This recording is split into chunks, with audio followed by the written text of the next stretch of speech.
안녕하십니까. CJB 8시 뉴스 시작합니다. 오늘도 충북에서는 코로나19 신규 확진자가 34명 늘며 확산세가 꺾이질 않고 있습니다.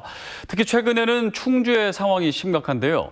방역당국이 충주 지역 확진자의 바이러스 유형을 조사해 봤더니 델타 변이 감염자가 전체 절반에 육박했습니다. 박원 기자입니다. 충주시에서는 지난달 25일부터 코로나19 확진자가 급격히 늘어났습니다. 콜라텍과 대형마트 등 다중이용시설에서 감염이 계속되고 있는데 9일간 89명이 검사에서 양성 판정을 받았습니다. 문제는 변이 바이러스의 확산세입니다.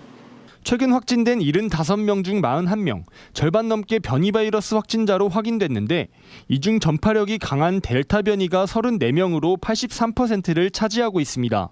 특히 34명 중 6명은 백신 접종을 마쳤는데도 확진 판정을 받아 돌파 감염 사례로 분류됐습니다.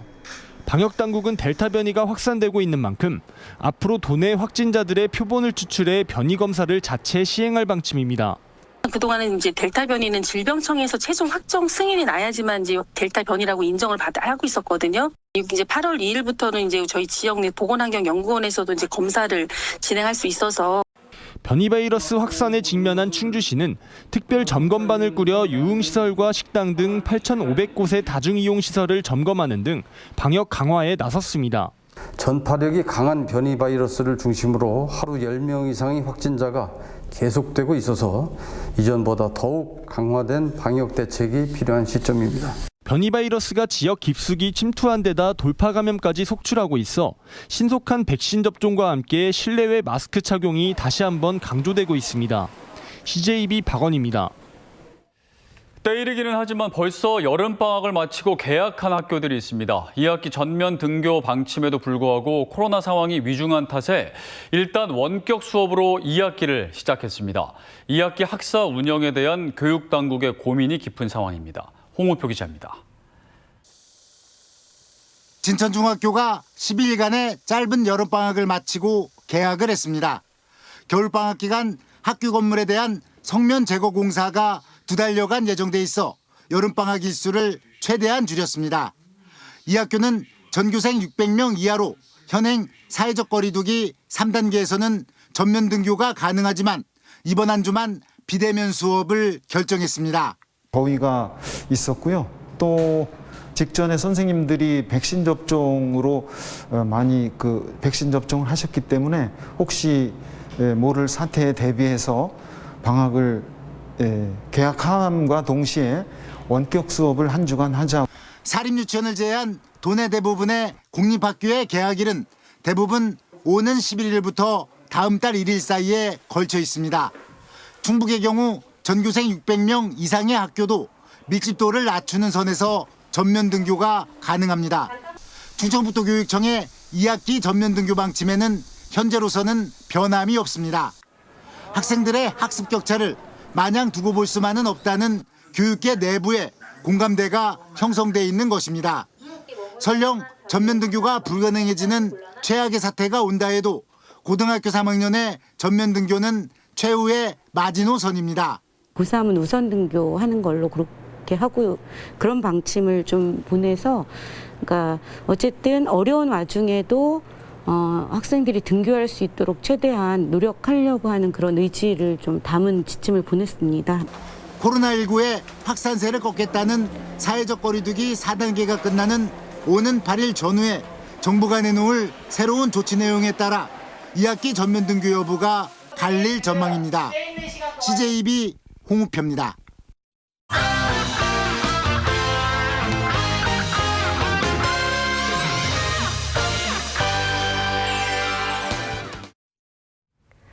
세종시 이정기관 종사자에 대한 아파트 특별공급이 폐지됐지만 공급 방식을 둘러싼 논란은 식지 않고 있습니다. 20만 명 넘게 몰린 최근 청약 결과를 볼 때 시세 차익을 노린 로또 청약이 되풀이될 가능성이 농후한 만큼 세종시 거주자에게 물량 전체를 배정해달라는 요구입니다. 조용광 기자입니다. 세종시 이전 기관에 대한 공동주택 특별 공급이 폐지된 뒤 처음으로 공급된 아파트 일반 청약에 전국에서 22만여 명이 몰렸습니다. 평균 199.7대 1의 경쟁률을 기록했고 두 채가 공급된 84제곱미터 P타입에는 세종시 이외 주민 2,474명이 분양을 신청했습니다. 세종은 특히 전국에서도 집값이 뛰는 지역이라고 일반적으로 다 알려져 있잖아요. 그런데 내가 세종시에다가 청약을 할 수 있는 기회가 있네? 하시면 이제 다 넣으신 거죠. 세종시에 불어닥친 전국구 청약 열풍에 대해 세종시는 지역민의 우선권을 주장하고 있습니다. 46%에 달하는 무주택자의 내 집 마련 기회가 박탈되고 있다며 현재 50%인 지역민 우선 공급 비율을 전체 100%로 확대해 줄 것을 국토부와 행복도시 건설청에 건의했습니다.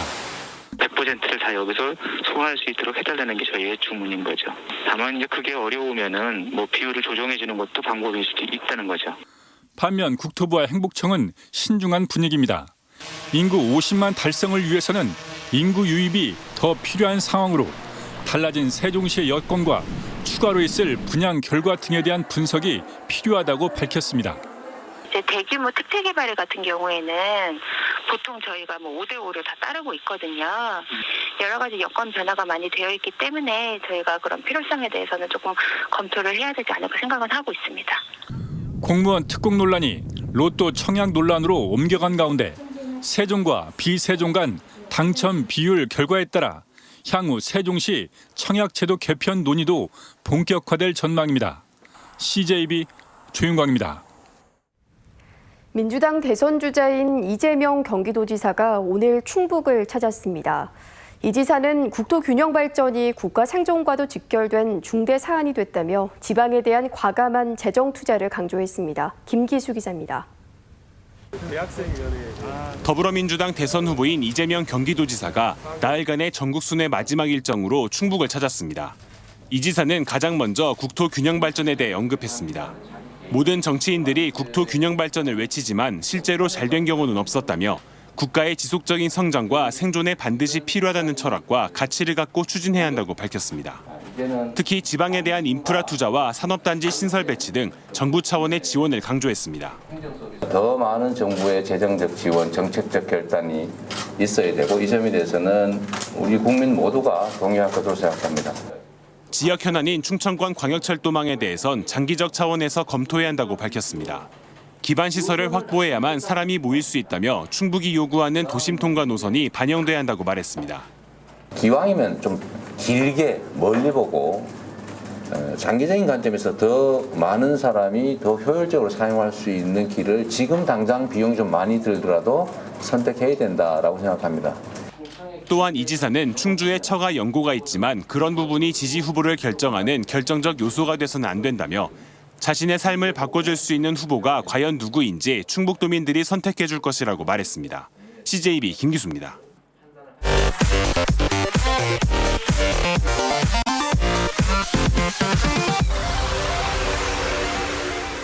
공직선거법 위반 등의 혐의로 재판을 받고 있는 더불어민주당 정정순 의원이 선거 캠프 비공식 선거운동원 A씨를 위증 혐의로 고소했습니다. 지난 2월 재판에 증인으로 출석한 A씨는 정 의원을 고발하는 과정에 자신은 어떠한 역할도 하지 않았다는 취지로 진술했지만 정 의원 측은 녹취록 등을 통해 A씨가 검찰 수사관과 통화를 하거나 고발인과 사전 모의한 정황이 드러났다고 주장했습니다. 충북교원단체 총연합회는 성명을 내고 중학생 의붓딸과 그의 친구에게 성범죄를 저지른 피의자의 변호를 맡은 변호사가 충북교육청 산하위원회 위원을 맡아서는 안 된다고 주장했습니다.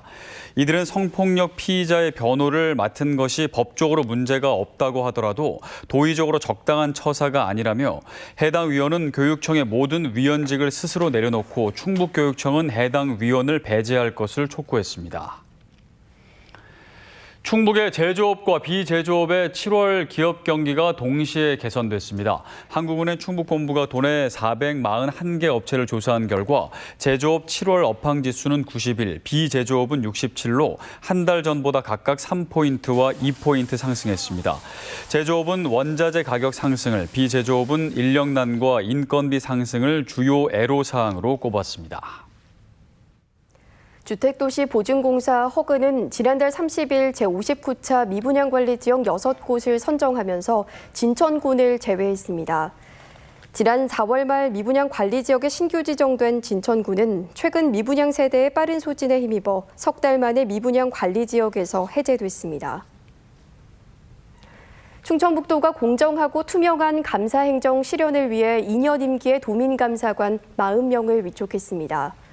지난 2005년부터 도입된 도민감사관은 도가 주관하는 감사에 참여해 불합리한 사항을 건의하고 감사 의견을 제기하는 등의 활동을 하게 됩니다. 충북교육청이 올해 지방교육 공무원 임용시험 합격자 118명의 명단을 발표했습니다. 최고령 합격자는 조리직렬에 합격한 56세 여성이고 최연소는 교육행정직에 응시한 19세 남성입니다. 교육행정 일반직의 경우 합격자 36명 가운데 여성 비율이 24명, 67%에 달했습니다. 최근 정우택 전 의원을 새 도당위원장으로 선출한 국민의힘 충북도당이 주요 당직자 공모에 나섰습니다. 국민의힘 충북도당은 내년 양대 선거를 앞두고 각 분야의 전문가를 영입하기 위해 10여 개 상설위원회 가운데 청년위원회와 여성위원회 등 6개 핵심위원회 위원장 등 주요 당직자를 오는 13일까지 공모한다고 밝혔습니다. CJB 8시 뉴스를 모두 마칩니다. 시청해주신 여러분 고맙습니다.